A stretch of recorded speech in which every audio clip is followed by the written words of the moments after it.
نکاح ہوا، رخصتی ہوئی، اب اس کے بعد ولیمہ آئے گا، دوسرے دن ولیمہ کرنا ہے۔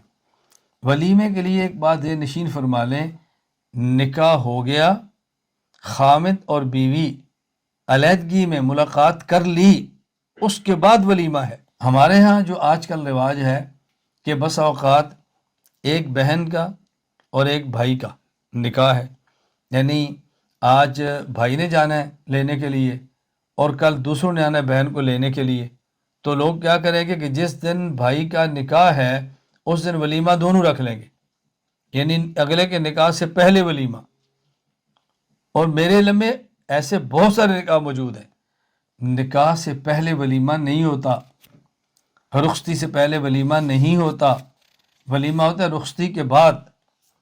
اور ولیمے میں صرف خاندان کے 2-4 بندے ضروری نہیں ہیں، آپ کو جو لوگ میسر ہیں ان کو بلا لیں، نہ پورے خاندان کو بلانا ضروری ہے، نہ تمام اعزاء اقربا کو بلانا ضروری ہے۔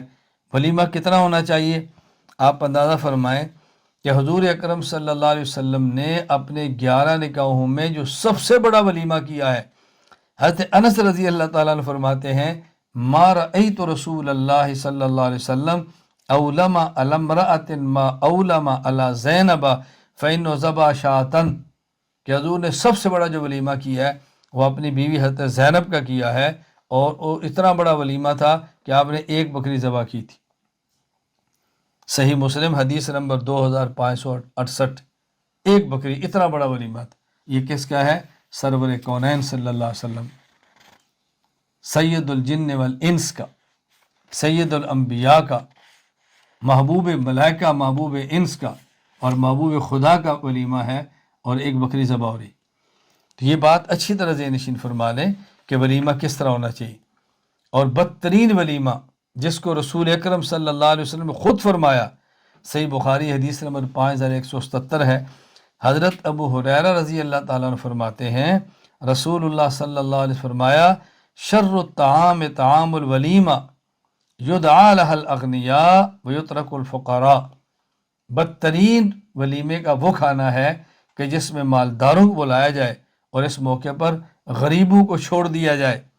ومن ترک الدعوۃ فقد عصى اللہ ورسولہ صلی اللہ علیہ وسلم، کوئی دعوت دے تو دعوے میں شرکت کریں، انکار مت کریں، دعوت کرنی چاہیے اور ولیمہ بھی کرنا چاہیے، ولیمہ سنت ہے، لیکن ولیمہ بہت بڑا نہ ہو، اور ولیمے میں اس کا خیال کریں اگر کوئی ولیمہ بڑا کر لے تو گناہ اور ناجائز نہیں ہے، مزاج شریعت کے خلاف ہے۔ شریعت کا مزاج ہے ایک مختصر سا ولیمہ ہو اور اس میں غریب بھی بلائے جائیں اور یوں کھانا بنایا جائے اور نکاح کی ترتیب بنائی جائے۔ اللہ تعالی ہم سب کو سنت کے مطابق نکاح کرنے کی توفیق عطا فرمائے۔